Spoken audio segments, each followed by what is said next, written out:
Nabi Isa itu kalau orangnya ceria sekali. Pernah ditegur sama Nabi Yahya. Mali aroka dohikan ka'annaka amin tamin makrillah. Saya melihat kamu kok selalu senyum ceria, seakan-akan tidak ada adabnya Allah. Terus Nabi Isa balas ke Yahya, Mali aroka abisan ka'annaka ayistamin rahmatillah. Kamu kok merengut terus, koyok ning donya ora ana rahmat. Jadi kamu milih mana? Senyum terus apa merengut terus? Partainya hanya dua, Nabi Yahya sama Nabi Isa. Jadi khazanah itu banyak. Untuk melawan penyakit itu ketakutan itu bahaya, karena bisa mengganggu imunitas tubuh. Orang harus percaya diri, harus pede. Meskipun harus hati-hati, tapi harus tetap pede. Dengan demikian imunitas tubuh kita terjaga. Jadi ya sudah seperti itu. Semua orang punya cara untuk menjaga diri masing-masing. Kemudian tentang Mbah Ahmad Siddiq, saya tahu banyak karena dulu saya masih ingat. Ini sekaligus ijazah pada cucu-cucunya. Kalau sama anaknya tidak berani saya. Sama cucu-cucunya. Saya masih ingat Mbah Ahmad Siddiq itu sangat loyal sama yang namanya negara.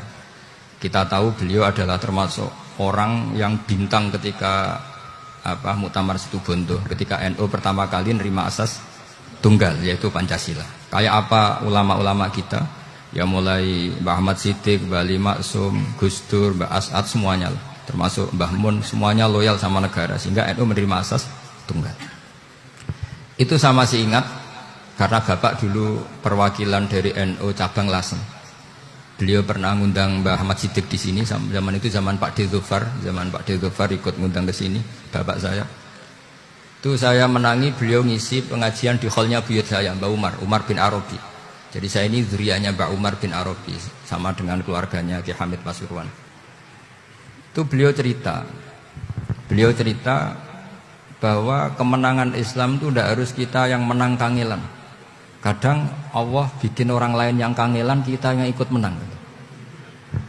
Jadi dulu kata beliau, banyak ulama ketika kita diserang Jepang, saya masih ingat, saya karena pas itu ikut ke Lasem, karena saya santri sarang, Mbah Mun ngisi di Lasem, saya ikut di Lasem karena saya masih keluarga.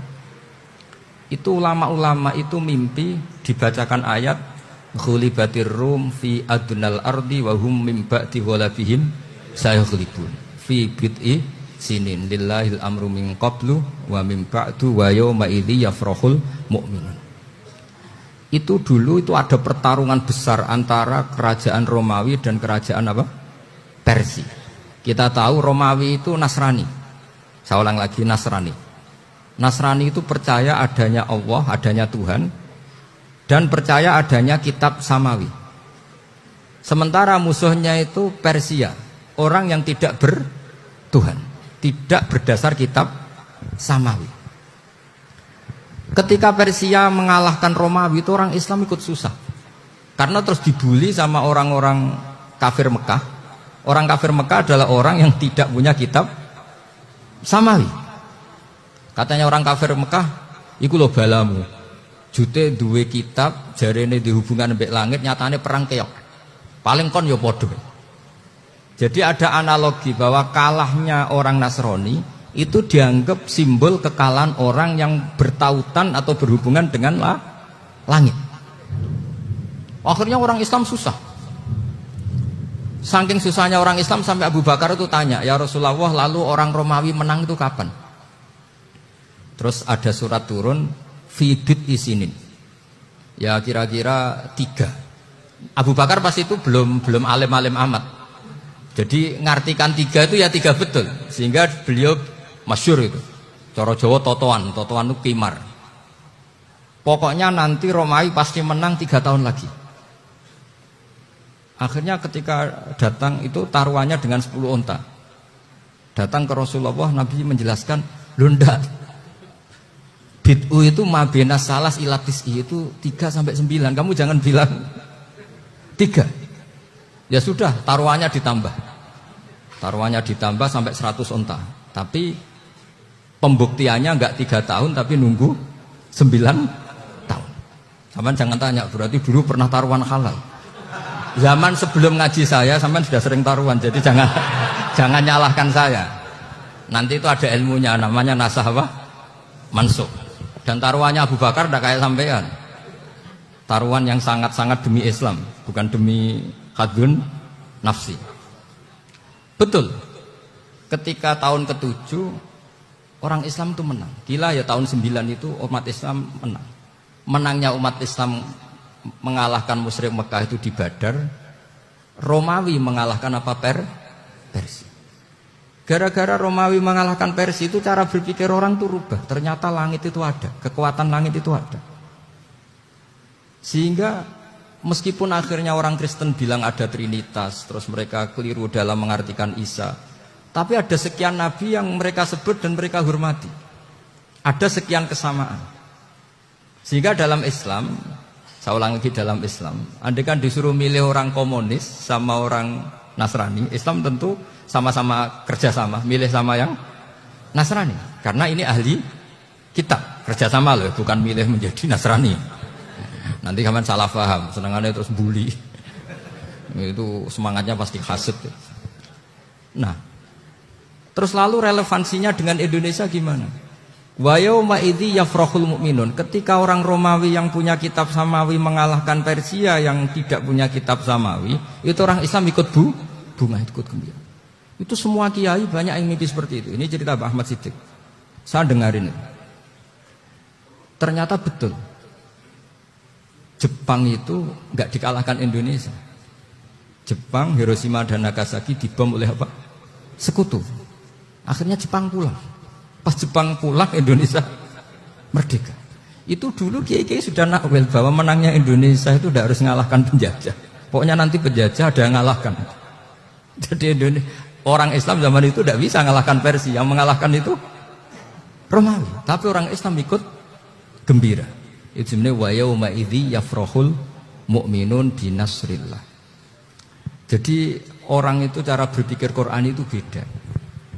Sehingga saya ini cerita ke cucu-cucu Mbah Siddiq karena ya nasabnya sama sampai saya, karena sama-sama sampai Mbah Sambu. Bedanya keluarga saya lewat Mbah Abdul Azim, kalau yang keluarga sini lewat namanya Mbah Yusuf. Itu saudara sama Mbah Abdul Azim, sama-sama sampai Mbah Sambu.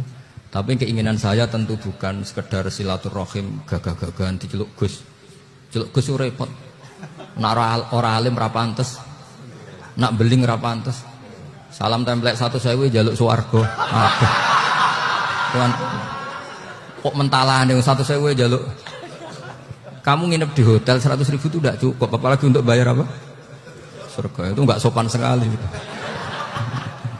1 juta ya enggak bisa itu. 100 juta juga enggak jelas juga. Terus sampean mendingan enggak usah salam templek. Malah nggak mungkin masuk surga kalau. Jadi dulu yang namanya zuriyah, sampean tenang saja, nasab sampean tidak kalah dengan kita. Karena nanti setelah di kuburan itu gus-gus itu nggak penting. Semua kalau ditanya bapak kamu siapa, jawabannya siapa? Nabi Ibrahim. Sudah parmin parlan hilang semua, sudah aman pokoknya nanti. Karena kalau nanti ditanya malaikat bapak kamu siapa, jawabnya Nabi siapa? Ibrahim. Makanya saya itu pemuja Allah yang serius. Sampean ya pemuja Allah, tapi kan kadang kurang alim. Saya ini pemuja Allah serius. Saya itu kalau ngaji, ya ngaji biasa belajar, itu sering nangis seneng. Misalnya saya baca tadi, Miftahul Jannah la ilaha illallah, luang kunci kok dikasihkan. Kita ini masuk neraka gak pantas, enggak bawa kuncinya kok masuk. Harusnya kita ini masuk surga, kita kan pegang kunci surga, gak pegang kunci neraka. Maka aneh kalau kamu masuk neraka itu aneh. Coba kita pegang kunci surga apa kunci neraka? Tapi kata teman saya, neraka ora ono kuncinya. Karena tidak ada pintunya. Terus saya bilang, kamu kok tahu? Memangnya mau ke sana kata saya. Saya tidak punya rencana tahun neraka. Karena nanti di antara syafaatnya Quran itu orang kalau mau masuk neraka tidak jadi. Ya nggak apa-apa ya, diatur sendiri. Jadi di antara syafaatnya Quran itu orang nggak jadi masuk neraka. Jadi syafaat itu ada 2. Dari neraka diangkat ke surga, dan itu bisa lama itu. Tapi kalau syafaatnya Quran itu yang belum masuk neraka supaya nggak jadi masuk neraka. Karena neraka juga punya aturan, dia juga kena aturan fikih. Jadi, loh betul ini, saya ada punya. Jadi kena konstitusi apa? Fikih. Sama tak ceritani syafaatnya Quran itu, ada orang itu beling. Beling itu fasik. Itu dihafal surat Tabarok. Hafal betul. Tabarakalladzi biyadihil mulku wa huwa ala kulli syai'in qadir alladzi khalaqal mauta wal hayata. Pertanyaannya gini, boleh enggak orang menginjek surat Baqarah? Boleh enggak? Enggak. Padahal orang hafal Quran itu artinya ayat itu ada di hatinya. Fa inna wa ta'ala la yu'adzibu qalban wa al-Qur'ana. Allah tidak akan menyiksa hati yang menyimpan Quran, yang jadi flash disknya Quran, yang jadi rekaman Quran. Singkat cerita orang ini hafal. Pas ketemu Mungkar Nakir prosedur kan, ini orang fasik mau diantemin sama Mungkar Nakir. Prosedur ya, dia kan prosedur standar. Si surat Tabarok akhirnya menjelma jadi seseorang yang gagah berani. Kamu nggak boleh nyiksa orang ini. Saya ini kalamullah. Kalau kamu nyiksa dia berarti nyiksa saya. Kamu berani sama kalamullah. Wah ya tidak berani jadi Mungkar Nakir. Tapi orang itu nakal, harus saya gebukin. Tapi kata Quran tadi, tapi saya di situ pasti kena saya. Oh debat, nggak ada lajnahnya ini nggak ikut. Kalau Gus Firjon ikut jadi lajnah. Kalau jadi lajnah pasti kroninan. Kalau santrinya dimenangkan. Akhirnya debat. Ya sudah kita ketemu Allah. Akhirnya Mungkar Nakir sama Quran tadi surat Tabarok datang sowan sama Allah. Terus kata Allah, memangnya kenapa Mungkar Nakir? Saya harus nyiksa dia karena dia fasik ya Allah. Memangnya kenapa surat Tabarok? Saya ada di situ. Menurut aturan, orang tuh nggak boleh injak-injak Quran. Kalau dia nutuk saya, nutuk Quran. Itu harus dikasih tahu fikihnya Mungkar Nakir. Akhirnya Allah ngendikan gini ke surat Tabarok. Ya sudah, terserah kamu. Kalau terserah kula Gusti, Mungkar Nakir nggak boleh nyentuh orang ini. Ya sudah selamat. Sehingga terus itu sama baca di termasuk mujizatnya surat Tabarok di tafsir Ibnu Katsir banyak. Karena tadi logikanya malaikat itu juga kena aturan fikih. Sehingga banyak ulama termasuk Said Muhammad ngendikan pertanyaan Mungkar Nakir itu tidak semua orang kena. Kalau semua orang kena nanti kalau tanya Nabi Muhammad, waman nabiyuka? Kacau kan jawabnya. Nabi kamu siapa? Lu saya ini nabi. Ya kan? Lah nanti kalau pas ketemu Nabi Ibrahim, waman abuka? Jadi repot kan? Makanya ada kiai yang guyon kalau ditanya marab buka, saya ini guru tauhid sembrono. Saya ini ngajar Ummul Baro'in, kamu tanya marab buka. Masyhur itu keramatnya Imam Malik. Ada Ashabu Malik, rajulun min ashabi Malik. Beliau ditanya Mungkar Nakir marab buka manabi buka. Imam Malik datang, ini seumur-umurnya itu ngajar tauhid. Kok kamu bedai enggak sopan kamu? Dan kita berharap barokah sampean ngaji nanti itu. Yes. Malaikat itu anak sungkane itu. Jadi dan saya meskipun guyon itu serius.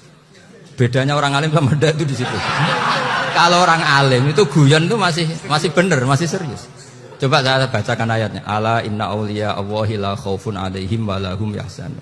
Terus lahumul busyra fil hayatid dunya fil akhirah. Artinya kalau Mungkar Nakir dengan penampilan garang gitu, berarti ada ketakutan apa enggak? Ada, padahal ciri utama walinya Allah tidak ada ketakutan. Makanya itu termasuk dalilnya Sayyid Muhammad. Tidak semua orang alami seperti itu. Karena wali-wali itu la khaufun alaihim walahum yahzanun. Anak kiai ketemu karena kerja buat tidur wedek. Iku dredege ora kok pertanyaan itu. Nak konan santri piye? Lho isen wis kiai dihanjuti Mungkar Nakir. Malu gak kira-kira? Mesti plengaan konan santri piye? Nah jawabannya gampang karena pernah ngajar tauhid. Makanya Sayyidina Ali ini cerita ini ada di kitab Nurul Dholam. Sama lihat di kitab Nurul Dholam karangannya Syekh Nawawi Banten. Itu Sayyidina Ali itu ya, andekan orang biasa mungkin ya agak-agak hasut, tapi ini wali gak boleh kamu katakan. Dia itu mangkal sama Umar. Orang kok setiap orang pernah dibentak. Apa dia berani bentak Mungkar Nakir? Penasaran. Bagaimana kerengnya Umar itu berlanjut enggak gitu kira-kira. Akhirnya minta, ya Allah saya minta kasyaf.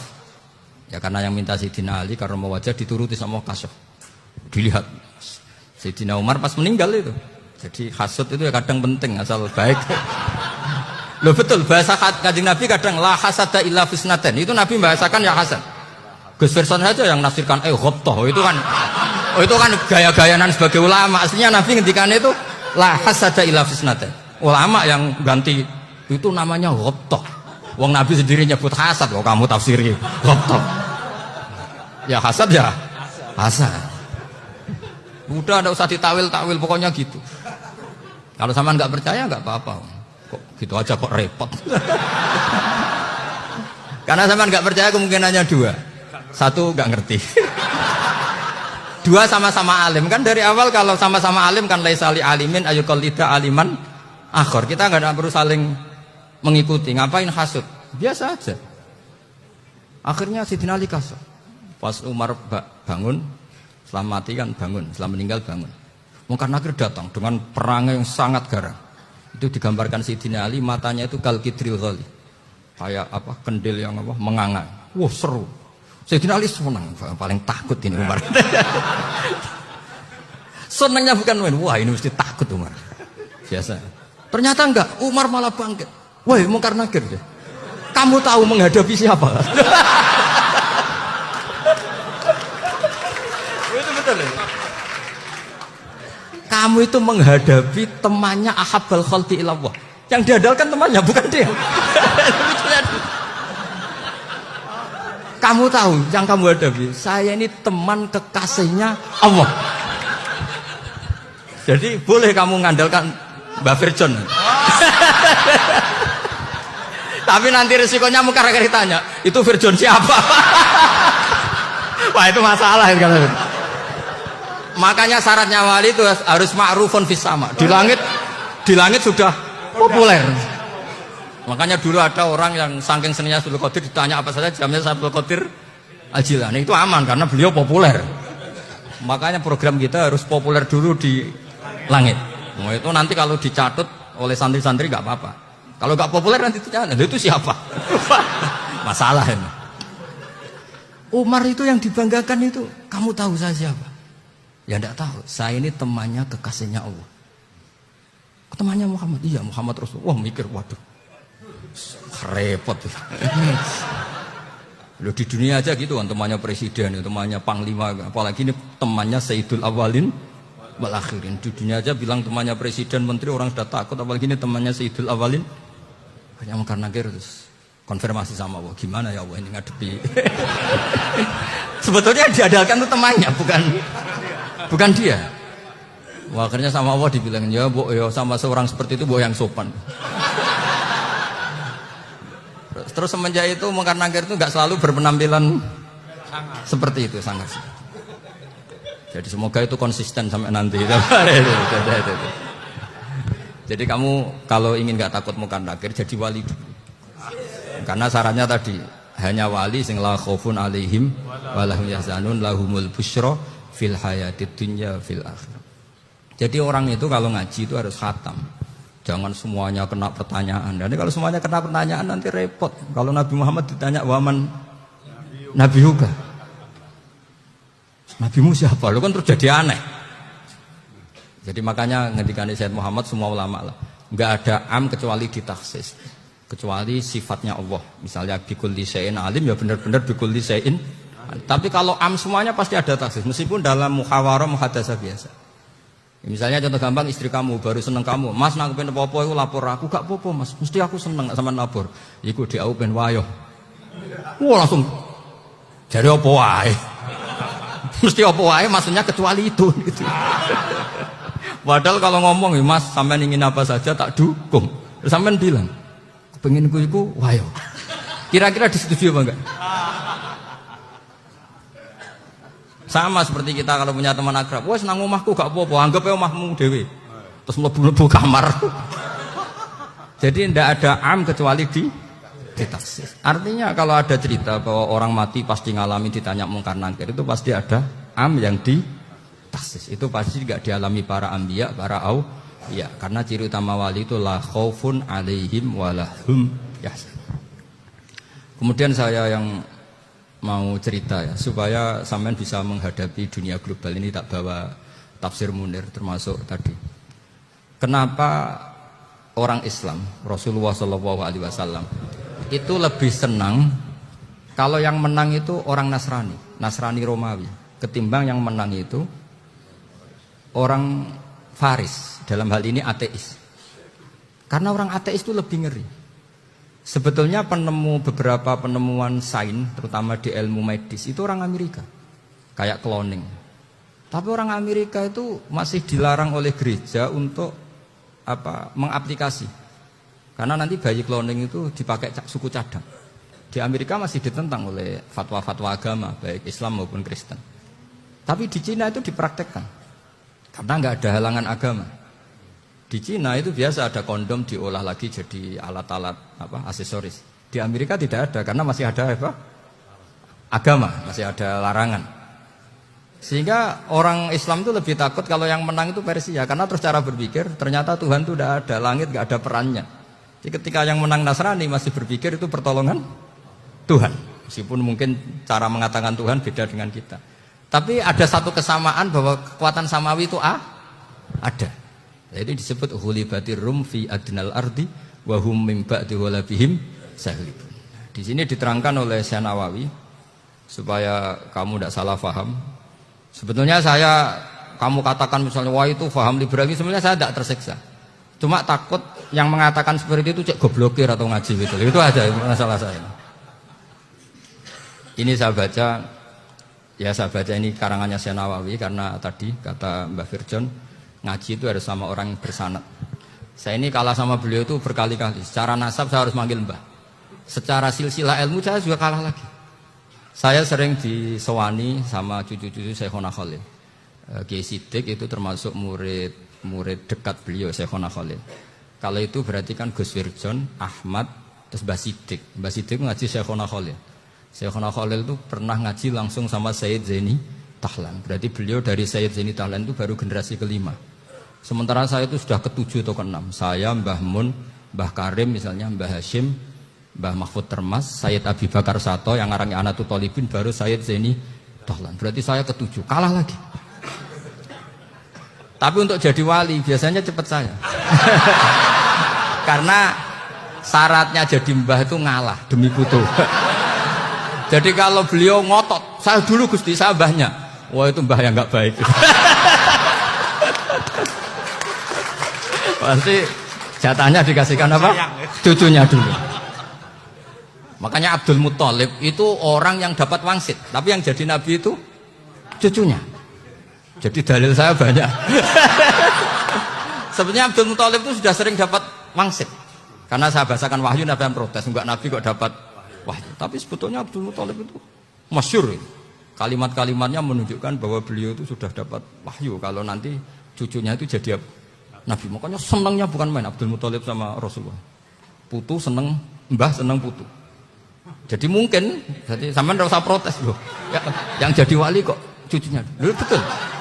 Dulu Mbah Hamid Pasuruan itu kalau Mbah Ahmad Siddiq ke sana, Mbah Hamid Pasuruan kalau manggil Mbah Ahmad Siddiq itu paman. Tapi pamannya minta ijazah ke ponaan. Apa ya gara-gara itu memang. Kalau itu masih berlaku, apa? Ngalah tadi. Kayaknya masih apa? Hawane masih. Hawane masih. Karena melihat tren-tren langit masih gitu kayaknya masih. Masih itu. Ya, tapi mbahnya tetap dapat jatah, tenang saja nanti. Tapi memang sebaiknya mbah itu legowo. Rasulullah Muhammad SAW itu terkenal min dzurriyyati Ibrahim. Tapi kata Rasulullah, ana dakwatu Ibrahim wa bisyaratu Isa. Aku nganti ngene iki barokah dongane Nabi siapa? Ibrahim. Jadi dongane Nabi Ibrahim ya tiba teng putu. Jadi banyak bukti bahwa jatuhnya ke putu gitu. Tadi saya di kamar sama beliau berduaan. Nih Mbah sing dadi wali di sini, aku wae Mbah. Cocokan tadi. Nah, kenapa saya akhir-akhir ini gulirkan daftar wali? Kenapa? Saya ini resah ya, orang sudah ingin dicintai pejabat, dicintai tetangga, dicintai teman. Tapi kadang-kadang orang lupa lagi dicintai apa? Makanya saya meskipun guyon, tapi ini amdan, bukan sahwan. Supaya orang punya cita-cita lagi jadi wali, ingin dicintai Allah. Kita ini terlalu lama ingin dicintai makhluk, Mbok yau naik kelas sedikit. Ingin dicintai Allah Subhanahu wa Ta'ala. Meskipun saya guyon, tapi tadi guyon saya tuh lebih serius ketimbang serius Anda. Karena tak pikir. Saya tuh kalau pergi itu seneng ngebis, bukan karena saya tidak punya mobil, tapi saya sering mau butuh itu supaya nggak diganggu. Karena saya tuh harus punya waktu sendiri. Kalau bis kan ketemu orang nggak kenal, tapi sekarang ya agak susah, banyak yang kenal. Dan susahnya lagi nggak minta ijazah, minta foto. Aduh, repot tuh. mau dibenci itu umatnya Rasulullah Shallallahu Alaihi Wasallam. Mau disetujui itu sanatnya mana? Kalau ketemu orang alim minta apa? Foto. Itu nggak ada sanatnya. Nggak tahu saya itu mazhab dari mana itu. Ya mazhab milenial yang jelas itu kan. Ini tak baca ya biar dapat. Karena ini kenangan saya sama Mbak Ahmad Siddiq. Saya masih ingat betul beliau ngisi kholnya Mbak Abdullah bin Umar, berarti abahnya Mbak Hamid. Karena mbah saya itu Fatimah binti Khalid bin Umar. Kalau Mbak Hamid itu Hamid bin Abdullah bin Umar. Itu saya masih ingat betul zaman itu Mbah Hamid siap khol di Lasem itu rawuh dan saya derek mbah saya karena masih misanan datang ke Lasem. Itu beliau pas itu ngisi sama Mbah Mun. Mbah Mun masih muda, Ki Ahmad Siddiq sepuh senior. Itu beliau cerita bahwa dulu ketika Indonesia dijajah Jepang itu para kiai mimpi dibacakan ayat Khulifatir Rum fi adnal ardi wa hum min ba'di walabihim. Terus ada kiai yang tanya, takwilannya gimana? Ya nanti Jepang pulang, bukan karena kita yang mengalahkan, tapi Jepang ada yang mengalahkan sendiri, meskipun tidak kita. Kayak dulu Faris tidak dikalahkan Islam, tapi dikalahkan Romawi, tapi yang senang umat Islam. Wa yawma idzi yafrahul mu'min. Itu luar biasa ulama-ulama kita. Delalah kejadiannya Indonesia seperti itu. Yaitu kita tidak mengalahkan Jepang, tapi Jepang pulang sendiri karena dikalahkan apa? Sekutu. Ya ini saya baca. Ini tidak usah dicek bacanya benar apa enggak. Sudah aman apa? Aman. Karena kalau saya salah itu ya sengaja. Artinya ya sengaja. Ya biasa maksudnya. Saya kemarin ngisi di Pondok Peloso, di Pondok Al Munawir Jogja. Salah itu ada dua. Ada salah yang memang benar-benar salah. Itu enggak apa-apa, bisa dimakfu. Karena mesti sangke wong goblok salah yang terus itu. Ada salah bawaan ilmu, itu repot itu dadaninnya. Karena misalnya kita yang biasa belajar qiraah sabah wayah sibuhu, mesti diulang lagi wayah sabuhu. Karena qiraahnya Imam Asim itu hasibah yah sabu bifathis sin. Sementara kita kalau ngaji kitab kulino yahsib. Sehingga kita yang biasa belajar sabah itu kalau baca kitab itu kayak orang bingung. Kadang-kadang yang ngaji juga bingung. Gus Pak mau cok bulan pilih. Ya tepat-tepatan. Ada yang mengatakan Gus Pak bingung. Ada yang mengatakan Gus Ba alim alam ya tepat-tepat nasib tadi. Karena memang ya sab'ah memang seperti itu. Misalnya kufuan itu Imam Asim baca kufuan. Tapi beliau punya murid namanya Syu'bah. Itu kalau baca kuf'an. Makanya kita itu ini kan khataman Quran ya. Jadi saya menyinggung sedikit tentang qiraah sab'ah. Tadi beliau juga sudah tak kasih kitab saya Hifdzuna Liyadal Mushaf. Sama tak ajari latihan sab'ah. Memang angel ya. Makanya yang nggak bisa itu wong pinter. Sudah tahu angel ya nggak usah diteruskan kan. Orang menghindari barang angel itu pinter apa goblok? Pinter. Berarti wong goblok pinter. Saya tuh makanya sama orang goblok tuh respect. Jadi orang alim tuh angel apa gampang? Angel. Menghindari barang angel pinter apa goblok? Loh, orang menghindari barang angel pinter apa goblok? Pinter. Berarti wong goblok pinter. Jadi saya sama orang-orang goblok itu respect. Sudah tahu jadi orang alim angel ya barang angel ya harus dihindari. Makanya saya ini insya Allah umatnya Nabi yang termasuk yang terbaik. Amin. Karena mencintai umatnya Nabi termasuk yang goblok. Wah, itu udah gampang itu. Karena tadi udah tahu ya. Seperti itu loh orang naik panjat pinang. Itu yang naik karena ingin hadiah. Yang nonton sudah tahu wah licin kok dinaikin mau keplodok ya. Tapi orang sepakat yang nonton juga pinter karena sudah tahu ribet kok.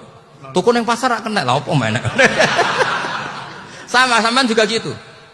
Ngalim tafsir angel, ngarim fikih angel. Tak karek ngaji ngerekam kan gampang. Itu pinter apa goblok? Pinter. Iya. Makanya kula niku mbok burohno ngono tok. Saya tadi dinasihati Mbak Firjon muga-muga hati saya selamat. Saya itu meskipun kata orang banyak muhibin saya banyak, tapi saya insya Allah tidak riak. Saya itu pakai kitab namanya Tasbidul Fuad, itu karangannya Said Abdul Al-Haddad. Ketika beliau punya muhibin banyak ditanya, bagaimana ya Habib Anda menjaga hati Anda? Jamnya Said Abdul Al-Haddad itu unik. Innama azzamu Allah. Mereka itu sebenarnya menghormati Allah. Cuma butuh sarana, dan itu saya.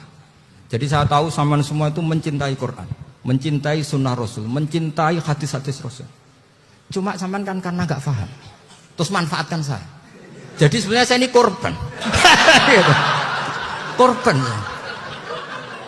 Jadi saya mau riak gimana korban kok mau. Bangganya di mana tuh? Coba sampean misalnya ngaji tafsir, belajar sendiri kan susah. Terkibnya susah, maknanya susah. Bahkan beli kitabnya kadang tidak kuat. Loh, untuk jadi alim tafsir itu kan harus beli kitab. Loh, saya sering belajar kitab itu jutaan. Tafsir Tobari, saya pernah beli kitab Fakhrur Razi itu berapa coba? 27 jilid. Karangannya Fakhrur, belum karangannya ulama modern, Imam Sya'rawi. Itu berapa jilid? Itu jutaan. Saya kemarin juga dihadiahi kitab Pak Quraish Shihab namanya Faidul Bari fi Syarhil Bukhari. Pak Quraish Shihab yang terkenal. Dia sering diskusi sama saya. Saya ngasih hadiah beliau ngasih hadiah saya. Oh itu harganya nggak kuat. Dadak kuat kadang di Indonesia nggak ada coba. Dan sama orang hebat menghindari kesulitan itu. Nah, kesulitan itu sebab ngaji ikut, kalau nggak paham dirukok rekamannya sudah gitu. Pinter mana sampean sama saya? Pinter sampean kan? Bikin sosis susah, beli aja kok repot kan. Nah, makanya nggak boleh orang bilang, wah aku goblok reso tafsir aku wong pinter. Makanya nanti kalau saya ketemu Nabi tidak termasuk orang yang mentahkir orang Islam. Kafa bil mari isman ayah kira akhahul muslim. Jadi cukup orang itu dosa kalau menyepelekan orang Islam. Termasuk darani sampean goblok itu dosa. Caranya nggak darani goblok ya tadi di logika tadi. Alim itu angel. Nggih dari angel itu pinter. Berarti wong bodoh. Pinter ya sudah gitu. Tapi tetap bodoh. Tapi ini satu cara untuk saya respect gitu. Coba orang yang ngaji tafsir saya banyak, mungkin ribuan. Itu sebetulnya mencintai Quran. Karena Quran adalah kitab suci yang panduannya umat Islam. Sangat mencintai Quran. Terus kemudian mereka nggak paham. Terus mencari orang yang memahamkan. Burohno lah cara Jawa ini. Terus keren saya itu di mana coba? Lah terus mereka kurang ajarnya gini, kalau paham itu ya alhamdulillah paham. Wah nak ngaji Gus Bae ngono tok. Tapi nek ora paham, ora nyalano akal ya. Mari Gus Bae nerangno cepet, mulane gak paham. Ora kok nyalano teke sing lelet. Oh itu kan Masya Allah, naudzubillah tenan. Sebetulnya tingkat kurang ajarnya tinggi Gus. Jadi kalau nggak paham itu kadang nggak nyalahno uteke. Kayak mau misalnya, wah mari mikir aja jelas. Padahal misalnya jelas orang mesti paham bodoh. Paham? Jadi kata Sayyid Abdul Haddad, innama azzamu Allah. Sebenarnya mereka itu sangat menghormati Allah. Makanya kita nggak perlu mengatakan wasilah itu kafir, nggak akan. Karena orang tawasul sama Rasulullah itu ingin dapat ridhonya Allah lewat orang yang dicintai Allah. Kita mencintai wali sebenarnya, wah itu kekasih Allah. Kita mencintai itu karena mencintai Allah. Sama seperti gini, kamu mencintai kangkung apa enggak? Sebenarnya sama sekali enggak. Tapi kamu ingin sehat, ada asupan gizi. Kamu ingin tubuh kamu sehat, butuh asupan gizi. Kemudian kamu makan kangkung. Apa terus kamu cinta kangkung? Kan enggak. Cinta kesehatan kamu sama. Orang yang mencintai saya ingin kepuasan rohani. Saya kan termasuk kiai yang torekonya gampang. Ini swarga, kan akhirnya penggemarnya banyak. Coba kalau kamu neraka. Wah, jadi sebetulnya Anda mencintai kepuasan Anda sendiri. Nah, saya ini korban. Makanya untuk masuk surga cepat saya, korban itu cepat. Da'watul mazlum la turaddu kan gitu. Laisa bainahu wa bainallah hijab. Jadi saya kalau dongo langsung seret wangi. Karena mazlum. Saya sinau tafsir coba sampean bayangkan, ada tafsir itu sudah 27 jilid. Sekarang Fakhrur Razi itu bulatnya bukan main. Karena dia ahli filsafat. Bulatnya Masya Allah. Sudah gitu sinau Jalalain kadang dikomen oleh Sawi. Sudah kita percaya Jalalain sebeli dibuli Sawi. Percaya Sawi dikandani, oh iku Maliki rasofi, ribet. Sudah gitu sinau Qurtubi, sinau tafsir Tobari itu susahnya. Belinya susah, belajarnya susah. Padahal saya punya keluarga, punya istri, punya anak. Bayangkan kalau istri saya rewel kayak istri sampean. Wah itu, tapi alhamdulillah enggak. Sama sekali enggak. Allah sudah milihkan, wah ini bahaya kalau punya istri rewel. Imam Sibawai itu kitabnya banyak, tapi yang terbukukan hanya kitab Sibawai. Karena beliau kalau sudah belajar lupa istri. Hanya pas beliau di pasar, kitabnya dibakar semua sama istrinya. Karena dianggap saingannya. Ternyata yang dicerai tidak kitabnya, malah istrinya. Itu Imam siapa? Sibawai. Tapi alhamdulillah kitab saya nggak terbakar, aman. Saya teruskan ya. Jadi untuk menjaga riya dilatih innama azzamu Allah. Sebenarnya mereka itu menghormati Allah. Sehingga wasail-wasail itu sebenarnya nggak pernah jadi subjek, pelaku utama enggak. Tetap Allah. Sebab itu kata Sayyid Muhammad, kamu kok mengatakan wasilah itu kafir itu gimana? Ketika innallaha qad ba'atsa lakum taluta malika. Talut itu ya manusia. PD-nya itu apa? Inna ayata mulkihi ayyatiyakumut tabut fihi sakinatum mir rabbikum wa baqiyatum mimma taraka alu Musa wa alu Harun tahmiluhul malaikah. Jadi beliau PD itu kalau bawa sunduk semacam peti sakti, sing di situ ada baqiyatum mimma taraka alu Musa wa alu Harun tahmiluhul malaikah. Ya kayak semacam jimat. Tapi saya bukan mensyariatkan jimat enggak, karena nanti banyak penjual yang pembohong juga gitu loh. Cuma cerita, kamu enggak usah mengatakan kafir dulu Talut.